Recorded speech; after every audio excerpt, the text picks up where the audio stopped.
I'd like to welcome you to another episode of Mission Matters.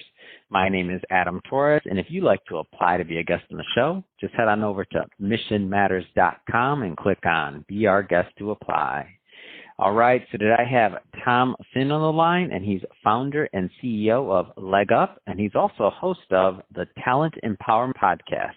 Tom, welcome to the show. Adam, thanks so much for having me. All right, Tom. So for my longtime audience, they know that I love having podcasters on here, and I love really spreading other great content out there. And I'm excited to get into what you're doing over at Talent Empowerment Podcast. And then, of course, the future of employee benefits. We'll be talking about what you and your team at Leg Up are doing regarding talent insurance. But before we do that, let's start this episode the way to start them all with our Mission Matters Minute. So, Tom, we at Mission Matters, we amplify stories for entrepreneurs, executives, and experts. That's our mission. Tom, what mission matters to you? Well, at Leg Up, we are moving from a work culture of top-down talent management to talent empowerment. Our mission is to help people feel heard, to help them find purpose in their work, to help them feel empowered to take hold of their professional and their personal lives. And really, it all starts with a different view of the world and understanding that every employee deserves to be supported in a modern and thoughtful way to grow professionally, to create ongoing skill development, to be a part of an inclusive environment at any organization that they work for, to be provided on-demand support. And certainly all of that has to be personalized down to the individual employee. So our product, Talent Insurance, does all of that for our members and our customers that work with Leg Up. It's amazing. And love bringing mission-based entrepreneurs and executives on the line to really just share why they do what they do, like what gets them motivated to go out there into the marketplace and to really make a difference. So awesome to have you on. So, I mean, before Leg Up and just in general, like how did you get started like as an entrepreneur? Like how did you get on this path? Well, I started, like many folks do, moving into corporate roles in small and medium-sized companies, large companies. And I came with a realization that I wanted to learn in these large organizations, and my background is in insurance and working for health carriers in the U.S. And I just wasn't fulfilled. I had realized that I wasn't getting the support that I needed. I was part of a large, slow-moving organization and it didn't fit my core values as a person. It didn't fit what I was really looking to do in making an impact in the world. So I took that leap of faith, like so many entrepreneurs do, and took a long look in the mirror and decided that it was time for me to start something that could really impact more people's lives and lift people up in their career journey. And that's ultimately when I left and started Leg Up. It's awesome. And, Leg Up's been around, over 4 years at least. So I'm sure the planning took much longer than that, but at least 4 years as of this recording in 2022, January 2022. So that being said, obviously we all learn as entrepreneurs, myself, everybody else listening that's ever started a business or wanted to start one, like the ups, the downs, sideways, everything in between. If you could go back to that Tom that was just kind of getting started in the beginning, like what are some of the things you would tell him now, with obviously the benefit of hindsight on your side? Well, I think let's always start with the positive. I think the positive is I would go back and say, do what you did and just get started. I think that's the first inherent confidence that you need to really push forward. And so getting started is really the first step. But I think I would go back and tell myself to relax a little bit, that it's going to be okay. When you start out, you tend to have a little bit of anxiety around your timing and your runway, right? and we're all sitting there sort of looking at the calendar saying, okay, I've got 12 months left. I've got 11 months left. I've got 10. And you're sort of doing the countdown clock in your head and you're thinking, am I going to make it? I think at this point, I had that countdown clock 5 times. And whether it was a big customer that we added to the business that supported our growth or a round of funding, all of those things happened at opportune times to continue to grow the business and extend the runway. So there's always that, that little bit of fear when you start. But if you can just take that first step, really do your homework and understand what your runway looks like, and then ultimately be the brand ambassador for your organization, good things will happen. So I'm a fan of all the techs, FinTech, MarTech. You put a tech on the back of something and I'm in. So yeah, I believe you fall in the InsurTech category. How did you come up with LegUp? Like, tell us the concept. Yeah, the concept is very straightforward in that employees have on-demand everything at our fingertips, right? We can order food, we can get a flight for a vacation, we can do everything right now. But the one thing that supports all of that fun in our life is our job. And there was nowhere for me to turn to get supported in my career other than my boss, who have been great people over my career, but they're always very busy and are managing multiple projects just like any other leader in a company. And so we decided to create a coaching platform that takes executive coaches that were once only for those that could afford them.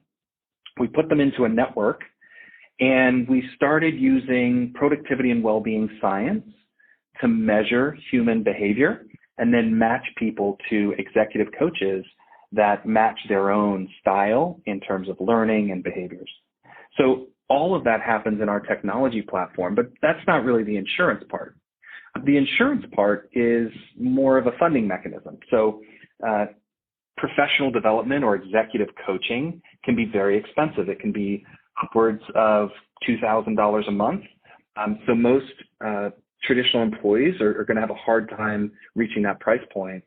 So what we did is we democratized coaching by bringing the price point down, and we insure it. So you don't have to cover all of your employees with executive coaching today. You might cover just your top 5 people in your company. But that creates a real void in terms of inclusivity and in terms of offering a benefit to everybody. So what we did is said, well, can't we just create an insurance pricing model, and just if you have 200 employees, you can cover all 200, but then ultimately you don't pay for all 200 because we insure it. So that's really the brilliance behind LegUp's talent insurance, is taking a once very expensive, very exclusive benefit provided to top executives and distributing it throughout an entire organization, whether you have 200 employees or 100,000 employees.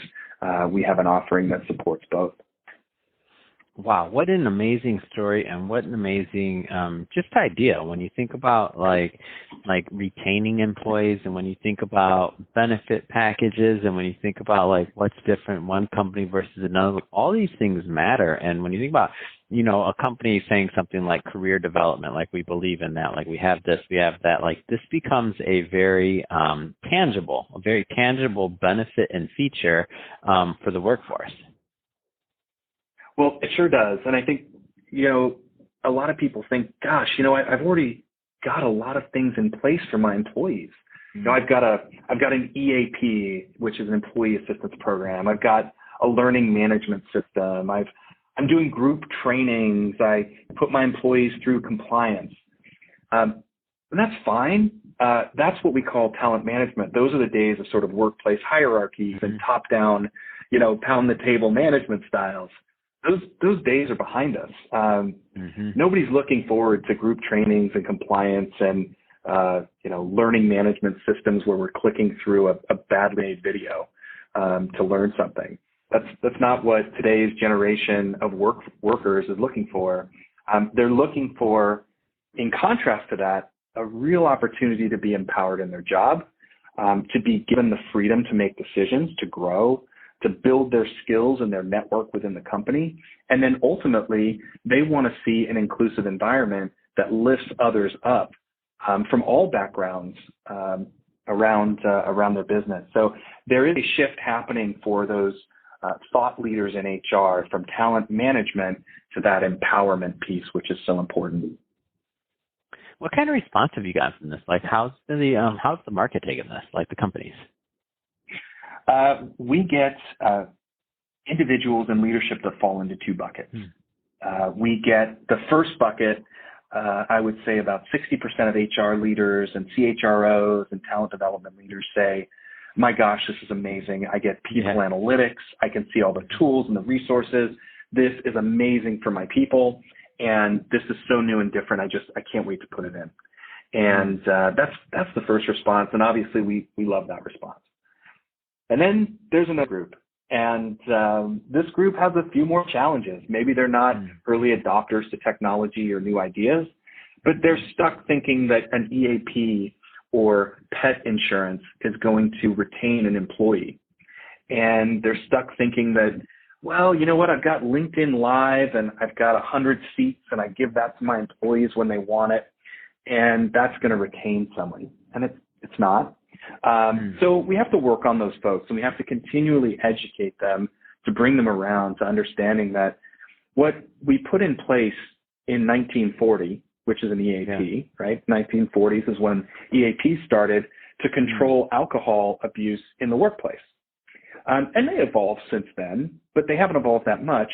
And their utilization is somewhere between 1% and 3%. So what that means is between 1% and 3% of an employee population is even making a phone call and utilizing this benefit. And the funny thing is, you'll hear it again. I said making a phone call. EAPs, for the most part, are still phone call based. How many people are making phone calls on a daily basis, unless it's to mom and dad, right? So I think what we've done is we've just realized that over time things like EAPs are just dying out, and the services are not necessary anymore. So how do we take some of these components that we thought were providing a valuable service to our employees? How do we change it into something that really is? And I think talent insurance is that new model that we're seeing over 40% utilization from our clients. So a client comes to us and 40% of their population are jumping in to start their program with us.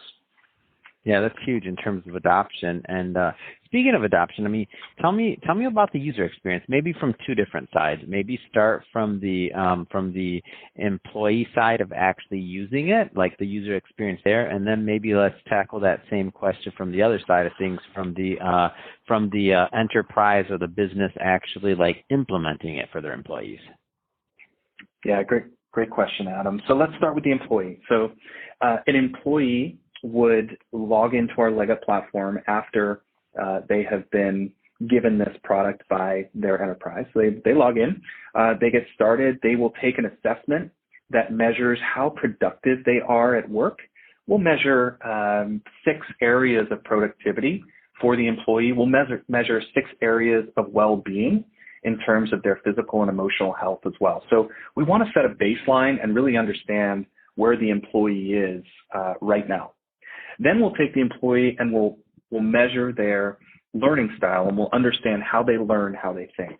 That's really important, because next step is we're going to take a network of what is 20,000 coaches around the world that speak all languages, that are all over the place, but they understand our programming, our behavioral science, our productivity and well-being metrics, and they will get connected to our members as they go through the process. At that point, an employee typically has 6 or 12 annual sessions.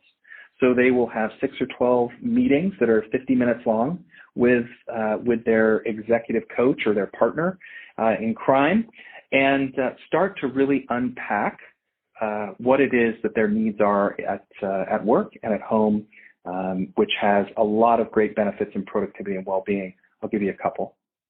So we see a 54% improvement in productivity in leading and empowering others. We see a 39% improvement in building trust. We see a 73% improvement in emotional health. So these are all things that create better and broader communication within an enterprise and create more highly functioning teams within your company. It also creates a sense of personal accountability and allows people to feel empowered at their company and ultimately stay.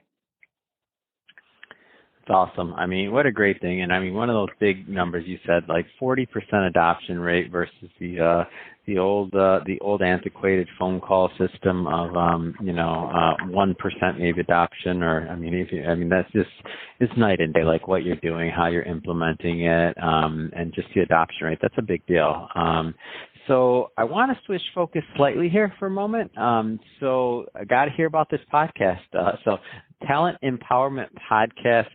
Love bringing new podcasts to my audience. So tell us about the concept.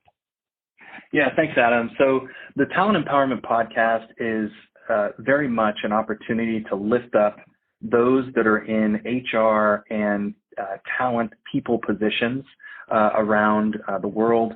The idea is that those folks spend so much time, the good ones, they spend so much time thinking about how to support their people, how to support their managers, how to create new programs, how to really think holistically about DEI and how to make sure that they're creating the right culture in their company. And they do such a brilliant job.